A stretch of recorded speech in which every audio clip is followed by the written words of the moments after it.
2023년 개묘년 개띠들의 어떤 환경을 보면 뭐 꾸미고 예쁘게 하고 뭐 그럴 수 있는 어떤 요소들도 있고, 집을 꾸민다든지 어떤 변화를 준다든지 뭐 인테리어를 한다든지 어떤 그런 요소도 있죠. 개인적으로도 뭔가 예를 들어서 성형을 한다든지 어떤 그런 요소도 있을 수 있습니다.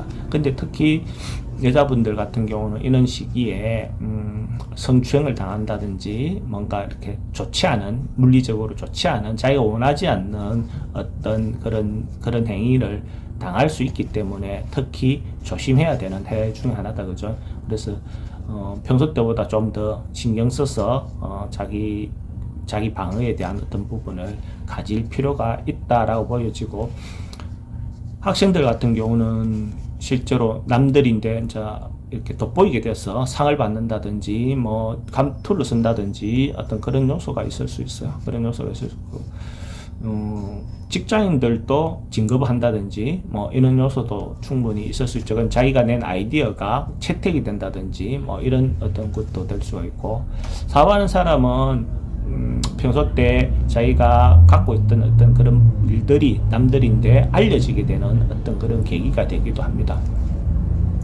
주부들은 이런 시기에 오히려 애정사라든지 이런 것이 잘못 발생되면 문제가 될 수 있죠, 그죠? 그러니까 그런 부분에서 좀 조심할 필요가 있습니다. 거기에서 부끄러운 일이 발생할 수도 있으니까.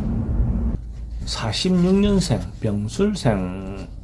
병술생은 건강에 특히 조심해야 되는 시기죠, 그죠?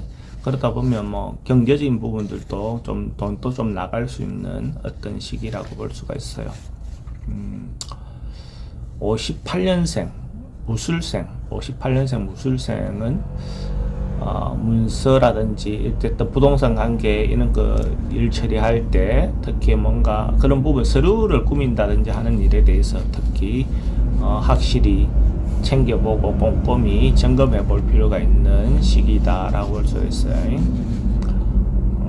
70년 경술생은 부부간의 말이라든지 뭐 이런 부분을 좀 그러니까 자기가 약속한 걸 잘 못 지킬 수 있는 어떤 시기이기 때문에 그런 부분에서 자기 말을 좀 신중하게 할 필요가 있죠. 그래서 괜히 분란을 만들 필요는 없다라고 볼 수가 있어요. 82년생 임술생, 그런 임술생 같은 경우는 어떤 일을 처리할 때 자기가 좀 새로운 아이디어라든지 뭔가 남들이 봤을 때 생각 못하는 그런 깨를 내서 문제를 해결하면 해결이 좀 잘 될 겁니다. 94년생 갑술생은 비용이 경비라든지 뭔가 이게 좀 들어가긴 해요. 들어가지만은 사람들하고 만나든지 어떤 그런 부분에서 경비는 들어가지만은 실제적으로 이득이 생길 수 있는 어떤 시기다라고 볼 수 있습니다.